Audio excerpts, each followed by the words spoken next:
evening, ladies and gentlemen. The weekend is over. It is now time for the Scott Manning YouTube Sports Talk weekend wrap-up show. I want to thank all of my little viewers for being with me here tonight. We have a lot to talk about here in the next half hour or so. We're just going to jump right into the show. We're going to do a lot of digesting of numbers tonight, and I've got a lot of plans coming up for you guys. And I'm going to say this right now. The weekend it was in Major League Baseball. Let's see. The Cubs and the Reds had a 10 home run game today, which the Reds finally won in a walk-off fashion, 13-12 today. I didn't think about writing down the numbers for that game because I have a lot of other things I want to talk about. But what a game that was today. 10 home runs, 5 between both teams. It was just unbelievable. And my beloved Cleveland Indians came home winners today over the Chicago White Sox. They got a 5-0 shutout. Yay, yay, yay. And we had the 3 big series in Major League Baseball over this past weekend. I'll tell you right now, we're right back where we started. That's all that matters right now. But there are 3 series in Major League Baseball I want to talk about. I also want to talk about the NBA playoff picture. That's going to be very important. And I'm also going to talk some motor racing. So, guys, sit back, relax, enjoy for about the next half hour or so. We're going to dive right into it. We're going to have a great show. Hey, let's go right into it, and let's get started. As you saw just a little bit ago on ESPN, the New York Mets took 2 of 3 from the Philadelphia Phillies. Rhys Hoskins thought he had a home run in the bottom of the ninth to tie the game. It got overturned. It hit the top of the wall. So 2 runs did score, but the Mets beat the Phillies 8-7. The Phillies also may have gotten some more bad news. Jose Alvarado, who instigated a benches clearing incident on Friday, has been suspended. He also has been fined too, but the suspension is being appealed. Dominic Smith in the New York Mets, he's also been fined for his actions. But if you stop and think about this was a great series all the way around. Bryce Harper was back tonight. That was great to see. He was 1 for 4. He did have a walk, but he struck out twice. But it was good to see him back after what happened to him against the Cardinals when he got hit by a pitch right in the face. He was a little sore, but it was good to see him back. Rhys Hoskins. In this series, he was 3 for 11 with a double, 2 RBIs, 2 walks, but he did strike out 3 times. Sadly, we thought, and I even thought myself too, I thought he had a home run, but it turned out to be short. But the Phillies will be back. Didi Gregorius, or should I say Sir Didi, he did not have a good series. Okay, he did have a home run, 2 runs, 3 RBIs, a walk, and he did strike out once. However, he only went 1 for 7 for the series. Ouch. That hurt. Now, the New York Mets in this series, this is very important. There's one player in particular I want to address here, and I'll get to him in a minute. First things first, Pete Alonso. How about this? 4 for 13 with a double, 2 runs, but he did strike out twice. Brandon Nimmo, he did not play tonight. He was 1 for 8 with a walk and 3 strikeouts. Jeff McNeil, he was 4 for 11, a double, 2 runs, 2 walks, he struck out twice. Now, the player I want to address the most, Francisco Lindor. Lindor, for this series, was 0 for the series, or should I say 0 for 13, and he struck out twice. Right now, Lindor is hitting 182. And in his last 7 days, he is 2 for 19. Ouch. You got to be kidding me. The New York Mets gave him 10 years, $341 million, and this is the best he can do? Come on. When he was in Cleveland, he was hitting balls like crazy. A lot of people had said Lindor is going to be this big savior for the Mets. He's not showing it. 0 for the series? And he struck out, and one of his strikeouts came with the bases loaded. I don't know what to say. Indians Nation can back me up on this. All Cleveland Indians fans can back me up on this. When Lindor played in Cleveland, he was hot. And I said, Indians Nation, we're going to miss him. Now, I'm not sure. I'm thinking about saying to the Mets, you can have him. Unbelievable. The Mets did take 2 out of 3, but Lindor's struggling right now. Alonso and Nemo, they're having a field day. But there is some good news for the Indians. Carlos Carrasco is improving. For the Mets, I mean. Carlos Carrasco is improving. And Mets fans everywhere, I'm going to love to see him when he gets his first start of the season. Mets fans, you'll see why Carrasco could help you out. But as far as Francisco Lindor goes, everybody in New York's shaking their heads right now because Lindor was supposed to be the big offensive production. He's not showing it. And the Mets organization, they're going to have to do some trading somewhere to get him some help. And I don't mean mental help either.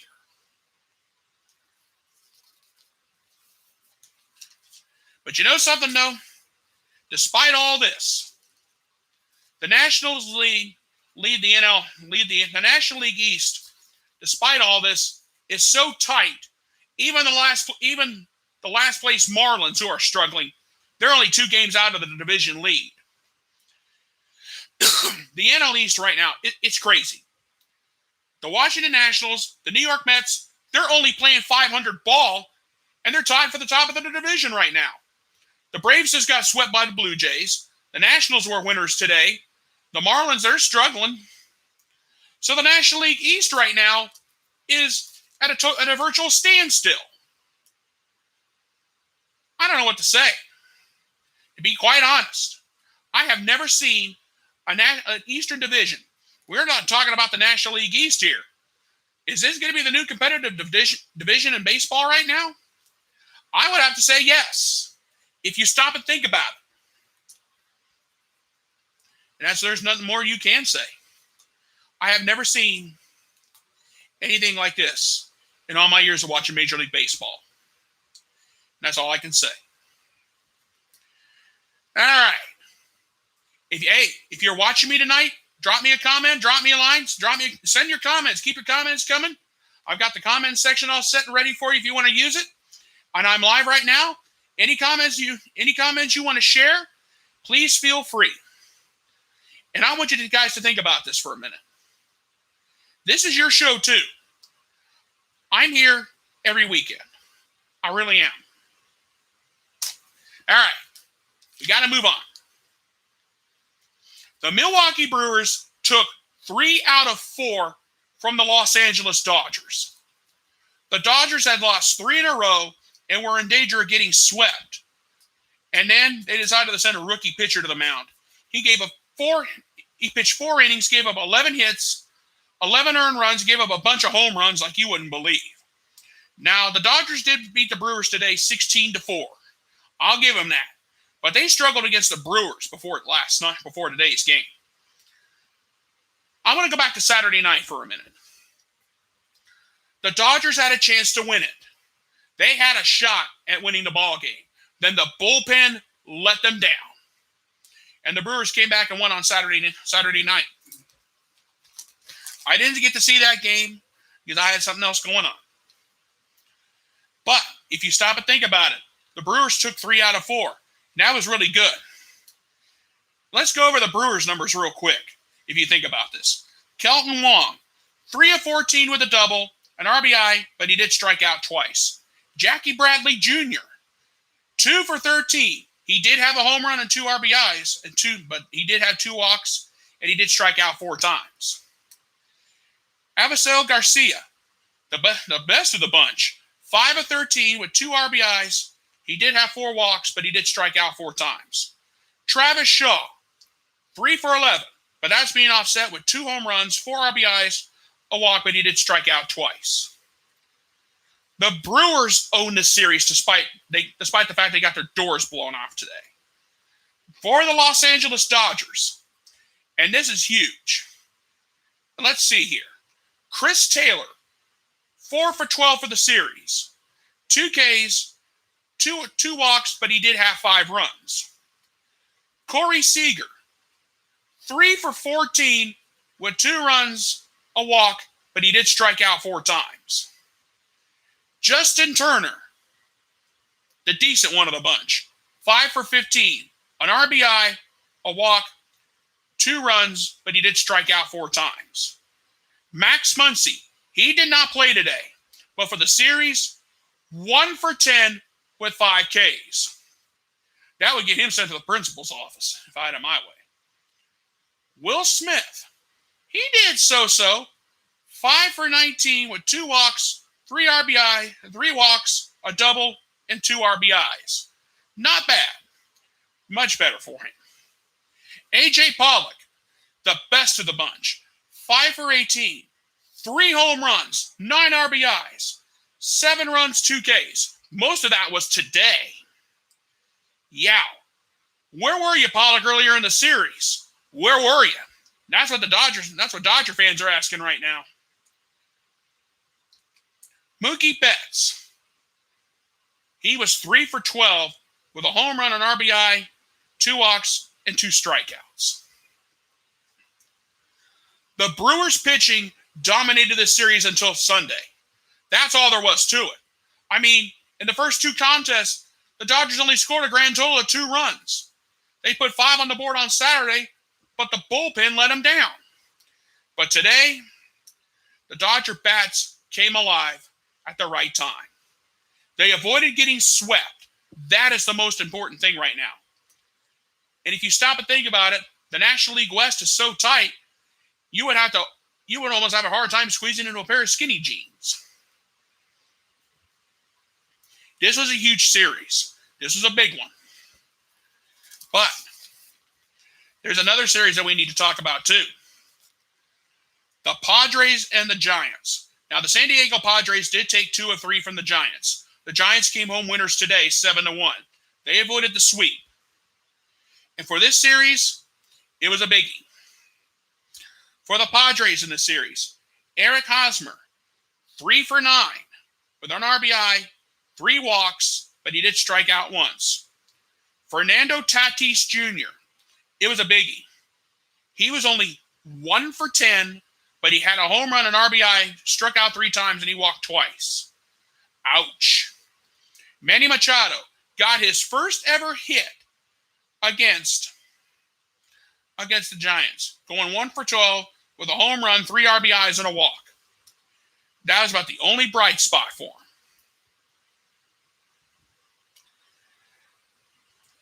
The Padres took 2 of 3 because of some great hitting and a combination of good pitching, too. Let's think about the San Francisco Giants for a second. Evan Longoria for the series, 0 for 8. 2 walks, struck out 6 times. Ouch. Buster Posey, 3 for 7 with a home run, an RBI, a walk, but he struck out twice. Brandon Belt, oh boy, I don't want to be him right now. 1 for 10, 7 Ks, 3 walks. The Padres took 2 of 3, and the National League West right now is tight as can be. The National League West, the Giants lead. Right now, the Giants and the Dodgers are tied atop of the division, with the Padres still on their heels. I may be starting to enjoy the NL West a little bit more because this time the Dodgers have competition. But if you think about what's happened with the Dodgers the last few days, 3-7 in the last 10 games. I mean, the Reds almost got swept by the Reds, and the Dodgers, they almost got swept by the Brewers. But the Padres took 2 of 3 from San Francisco. The NL West is tight. Like I said, everybody needs to understand. Everybody has a bad series. Everybody has a good day. But the Dodgers need to understand that this is not a 60-game sprint like it was last year. This is a full 162-game schedule. And everybody understands that. People, it's going to get crazy. This season, this series has been anything but. And you've seen why. And what in the heck can happen? on any given weekend. And people, we're going into May. Things are going to start heating up. We had fireworks in New York. And we even had fireworks in Chicago. Actually, I mean down in Cincinnati when the Reds played the Cubs. They had a benches clearing incident. And back in the month of April, there were more strikeouts than there were runs. I'm telling the truth on that. There were more strikeouts in the month of April than ever before. And a lot of people are saying it's time for the automated umpires, for the robot umpires. No. Now, I saw a couple of calls that should not have been made. But do you really want to take a chance? There have been umpires that have been at it for a long time. And that's all there is to it. And that's the truth of the matter. Now, ladies and gentlemen, it is now time to move on from Major League Baseball to the NBA. Right now, the playoff picture is starting to look a little bit more clear. The Philadelphia 76ers and the Brooklyn Nets are in. They're in the playoffs. The Milwaukee Bucks, they have clinched. They're in the playoffs no matter what happens. But the 76ers and Nets are battling it out for playoff seeding. Whoever gets the number one overall seed gets home court advantage throughout. That is huge. If you're a 1 seed, you're going to be saying, hey, we're the team to beat. That's the NBA East.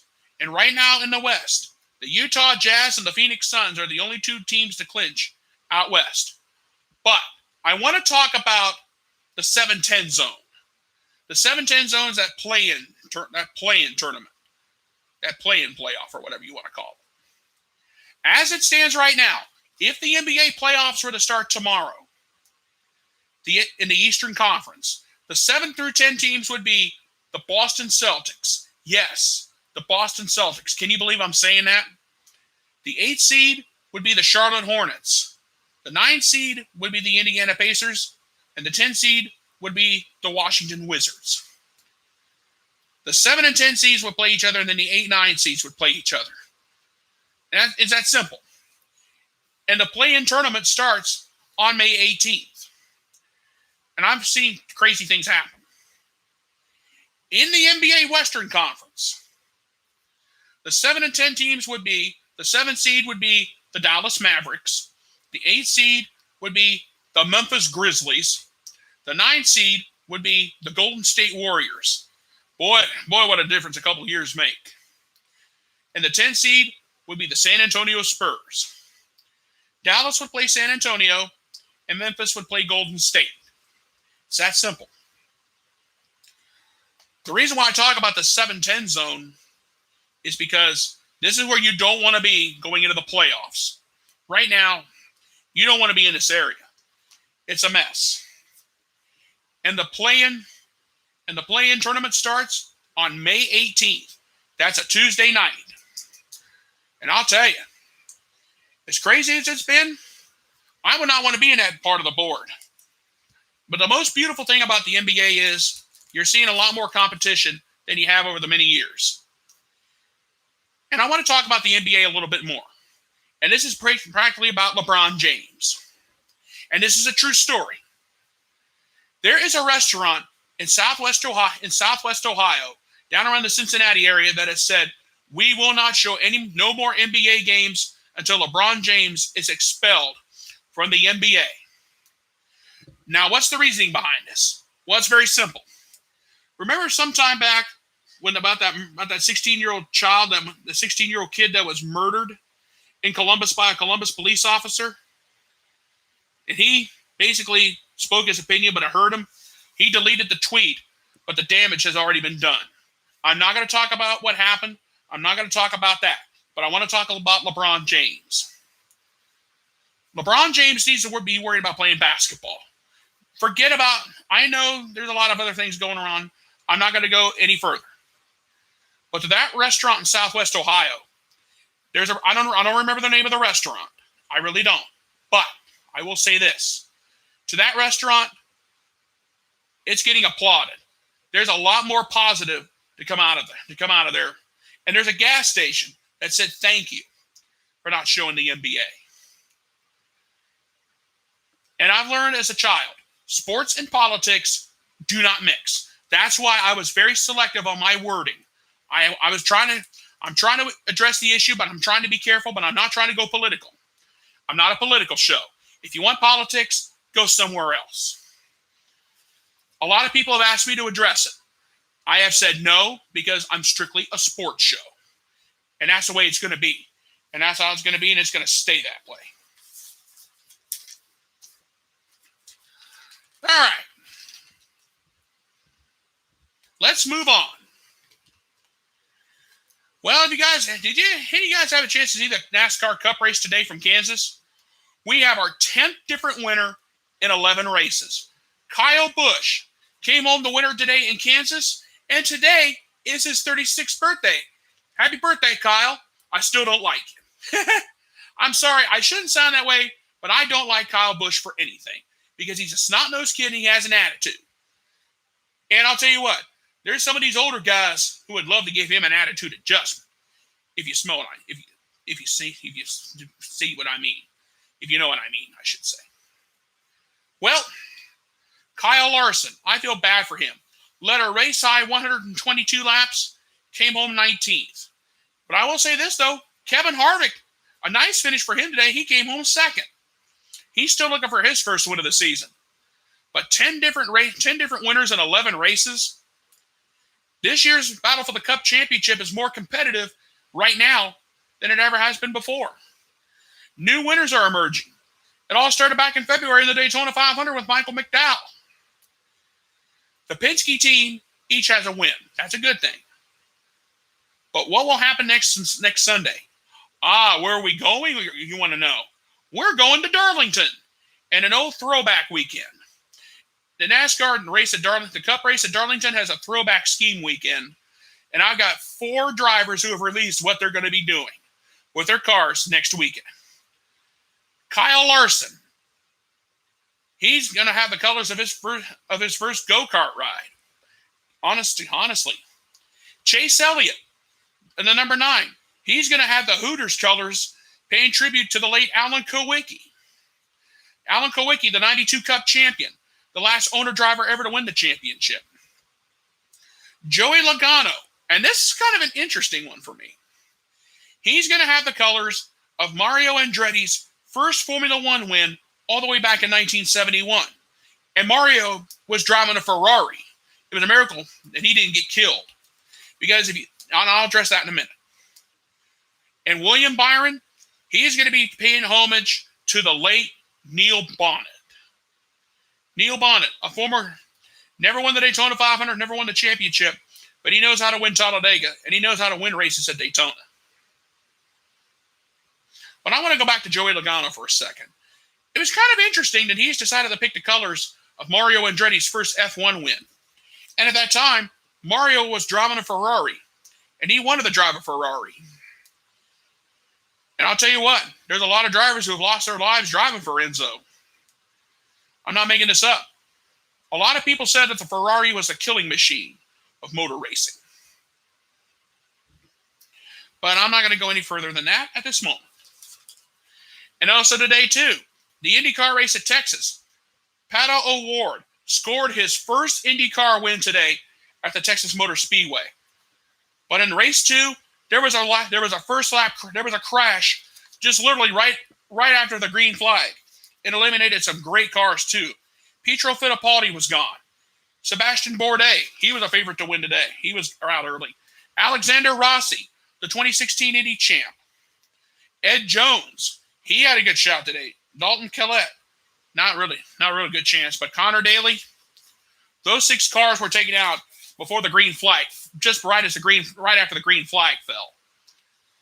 And Texas is always unpredictable. Scott Dixon won the race on Saturday night, but today's race saw a first-time winner. Now, the string of 4 races is over. The IndyCars get a week off, and then on May 15th, we head to the Indianapolis Motor Speedway for the road race there. And then, May 30th, mark this down, the 105th Indianapolis 500 on May 30th. Who are the odds-on favorites to win? Obviously the Penske team. But I'm not counting out Ray Hall, Letterman, and Andretti Autosport. We still got a little ways to go before the big 500-mile race. I will have and I'll do a special for you on YouTube. I promise you. And now, ladies and gentlemen, it is now time for my closing thoughts. What a weekend in Major League Baseball. We saw a Reds-Cubs home run derby today. We saw the Brewers take 3 or 4 from the Dodgers on a big weekend. We saw a lot of fireworks that would make the 4th of July look like a cartoon show. The NBA playoff picture is starting to look a little bit more clear by the day. But the truth is, we still got a little ways to go in the NBA playoffs. The NHL playoffs start very, very soon. But if you guys stop and think about what has happened in the sports world, it's been something to think about. We had the Ohio State spring game last month. And Major League Baseball had a strikeout record for 1 month of over 1,000. What will happen going into May? Will we have a home run derby? Will the division battles in Major League Baseball tighten up or start spreading out a little bit? The month of April is over in Major League Baseball. Now we go into May. The weather's getting warmer. We're going to have more fireworks. Jose Alvarado has been suspended, and his suspension's being appealed. But I'll say this. What a month of April we had. It was great to open the season. When we had opening day, I was pumped. I was set. Of all the series that I saw, the Padres taking 3 or 4 from the Dodgers, that was huge. But the Brewers taking 3 or 4 from the Dodgers, that was bigger yet. And if anybody would have told me that the San Francisco Giants would be in the middle of this division battle, I would have said no way. But they got Buster Posey, Evan Longoria. Now, despite the fact Longoria went 0 for the series, he could be a big instrumental help to the Giants right now. But the truth is this. We're going into May. The weather's going to get warmer. Medina Spirit won the Kentucky Derby. I have not forgot about that, so congratulations to him. We move on to the Preakness in a couple of weeks. I didn't get a chance to sing my old Kentucky home. I'll go from my old Kentucky home to back home again in Indiana here in a couple weeks' time. So I got to make sure my vocal cords sound good, because I'll tell you, I will be singing to you. And I've got a good voice. Believe me. I was in high school choir. I'll address that later. What a month of April. The month is over. We move on to May.